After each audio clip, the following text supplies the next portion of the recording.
यदि यो बिचको टुल्स यदि यो बिचको पोइन्ट देखिरहनु भएको छ भने यो सिसी अहिलेको नयाँ भर्सनहरुमा यो टुल्स देखिँदैन। यदि यो टुल्स देखिरहनु छ भने यहाँ हेर्नु त यो कोनामा गएर यो ट्रान्सफर्म गर्दाखेरि कन्ट्रोल टी गरेर जब हामी ट्रान्सफर्म गर्छौं कन्ट्रोल टी गर्ने बेलामा यहाँ हेर्नु त एउटा पोइन्ट छ यहाँनिर टिक गर्ने छ। यो टिकलाई हामीले यो अफ भएर आएको छ अहिले। त्यही भएर यो अफ भएर आउँदाखेरि चाहिँ अब के हुन्छ भने हामीले यसरी घुमाउने बेलामा यो पुरै फोटो नै घुम्ने गरेको छ।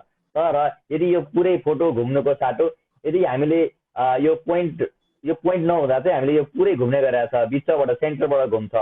त्यो हुनाले यो पोइन्ट एकदम आवश्यक छ। यो पोइन्ट नपाएको खण्डमा हामीले एकदम अप्ठ्यारो पर्न जान्छ। त्यही भएर यो पोइन्ट कहाँ छ भन्नुहुन्छ भने यहाँनिर एउटा टिक छ, हेर्नु त माथि राइट साइडको कुनामा माथि हेर्नुभयो भने यहाँनिर एउटा टिक छ। त्यो टिक यदि तपाईँले त्यहाँ टिक गरिदिनु भयो भने चाहिँ यो सिधै यो पोइन्ट आउँछ र यो पोइन्टले हामीलाई जहाँ राखेर होइन जहाँबाट हामीलाई घाँटी मात्रै घुमाउनु पर्ने भएको हुनाले यहाँ राखेर ठ्याक्क बिचमा राखिदिनु भयो भने अब यहाँ सर्लक्क यसलाई टाउकोलाई मात्रै हामीले यसरी घुमाउन सक्छौँ। हामीले चाहेको जति टाउको मात्रै घुमाउन सक्छौँ।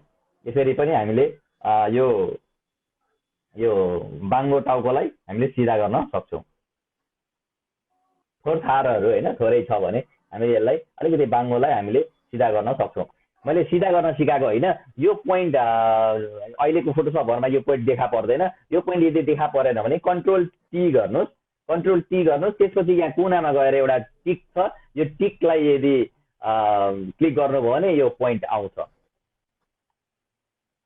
यो चाहिँ धेरै साथीहरूले मलाई भन्नुभएको हुनाले मैले सबैजनालाई एकैचोटि सँगै सेयर गरिदिउँ भनेर मैले यो पोइन्ट राखेको।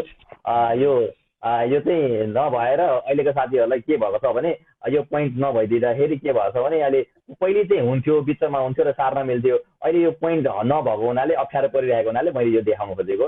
यति मात्रै हो। यसमा चाहिँ क्या चाहिँ